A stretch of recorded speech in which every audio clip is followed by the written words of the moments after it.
Bagaimana cara mengetahui target kita dalam per hari?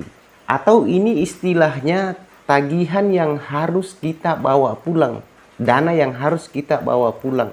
Dari sekian target dalam perharinya, harus sekian juga yang harus kita dapat. Agar tagihan kita ini tidak mirah. Jadi kita usahakan itu kawan, agar tagihan kita itu tidak mirah dalam perharinya. Jadi ini kawan, saya kasih contoh saja ya. Ini merupakan buku lancar 1 dari saya, dan ini merupakan buku 1 ya. Maksudnya di sini buku 1 kawan, kan memang ada 2 anggota saya tuh. Berarti saya mempunyai buku 2. Misalnya resor 1 dan resor 2. Seperti itulah. Dan ini yang saya spill hanya 1 buku saja, biar tidak memakan durasi yang begitu panjang. Lalu bagaimana untuk mengetahui jumlah target kita dalam perharinya? Itu gampang ya kawan, misalnya seperti ini. Di sini kan teman-teman bisa lihat dari keterangan di atas pinjaman. Lalu kita lihat di bawah sini berarti ada 26 juta.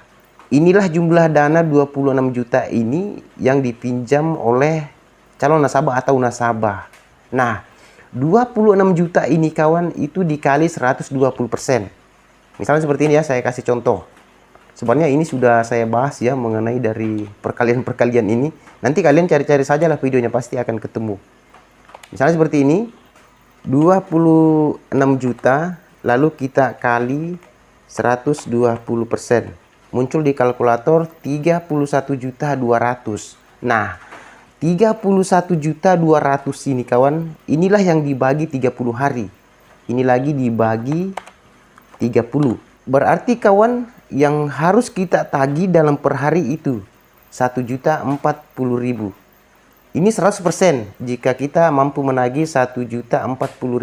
Namun teman-teman, untuk menagih 100%, masuk 100% itu sangat jarang terjadi sih kalau menurut saya. Dari pengalaman saya selama ini. Kadang-kadang memang bisalah untuk didapat, bahkan lebih. Tapi kebanyakan sih di bawah dari 100%. Tetapi ini kawan, minimalnya yang harus kita dapat itu 75%. Nah, lalu bagaimana cara untuk mengetahui agar kita bisa mendapatkan tagihan 75%? Jadi yang 1.040.000 ini kawan, itu kita kurangi 25%. Contohnya seperti ini, saya kasih contoh lagi. Dari 1.040.000 ini kita kurangi saja 25%. Berarti yang harus kita dapat dalam per hari, dan ini wajib, ada 780. Dan ini harus diusahakan tagihan ini harus kita dapat dalam per hari 780. Dan jika ini kita dapat 780.000 ini kita mampu untuk dapat, berarti tagihan kita itu masuk 75%. Jika rata-rata dalam perharinya kita dapatkan 780. Dan ini kawan, 780 ini diusahakan agar bisa mendapatkan 780 per hari. Dari target tadi itu ya 1.040. Seperti itulah hitung-hitungannya. Nah, misalnya seperti ini. Saya kasih contoh yang kedua lagi nih. Dari tadi ya 1.040 tadi ini, lalu misalnya kita bagi 2. Berarti kalau misalnya kita dapat 520, ini kan kita bagi 2 nih. Yang tadi itu ya 1.040. Berarti kita hanya mendapat 50% jika kita mendapat hanya 520 tagihan. Dan kalau misalnya sesekali untuk mendapatkan 520 ya itu ya biasa-biasa saja, sah-sah saja. Karena memang ya kawan, tagihan itu kan kadang memang naik, kadang turun, dan kadang seperti ini. Kadang hanya mendapatkan bagi 2 dari tagihan, berarti kita mendapatkan 50%. Kalau misalnya sekali-kali dapat 520 ini 50% seperti itu, ya saya rasa wajar-wajar saja lah. Tapi kalau misalnya kita dapat terus 520, ya itu saya rasa sudah tidak wajar. Masa sih mau dapat terus 50%? Paling tidak kalau misalnya dalam sebulan mendapatkan 50% itu 7 hari, ya saya rasa itu masih wajar-wajar saja. Tapi ya itu tadi ya, diusahakan mendapatkan 780.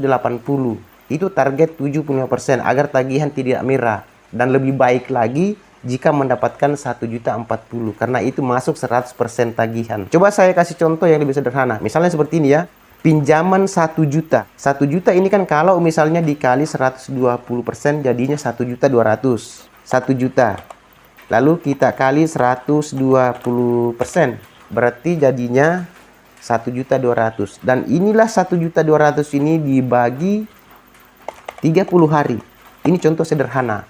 Nah, maka yang harus kita ambil dalam perharinya, yang harus kita tagih itu ada 40.000. Jadi intinya ini kawan, berapapun pinjaman dikali dulu 120%. Kalau misalnya pinjaman 100 juta nih, ini sebagai contoh ya, 100 juta, lalu kita kali 120%, berarti jadinya 120 juta. Nah, lalu 120 juta inilah yang akan kita bagi 30 hari. Ini kita bagi 30 hari, berarti yang harus kita tagih dalam per hari ada 4 juta selama 30 hari. Tetapi teman-teman, di sini kan ada yang disebut dengan drop potong. Arti dari drop potong ini, dia merupakan sisa pinjaman dari dana yang kita cairkan terhadap calon nasabah atau nasabah. Dan itu tidak masuk target. Saya kasih contoh deh, seperti ini misalnya. Ada nasabah pinjaman 1 juta dan dia masih tersisa 300. Berarti kita potong nih ya sisa pinjamannya. Dan ini tidak termasuk target karena dia merupakan drop potong. Dan itu ada tempatnya nanti. Dan kapan-kapan itu akan saya bahas ya. Dari sisa pinjaman ini, dan itu tidak termasuk target. Dia di luar dari target. Istilahnya seperti itulah. Ini kapan-kapan saya bahas.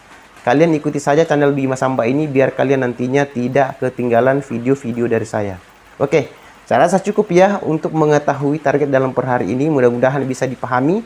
Dan bagi teman-teman yang memang belum mengerti apa yang telah saya jabarkan di sini, nanti kalian boleh bantu tulis di komentar.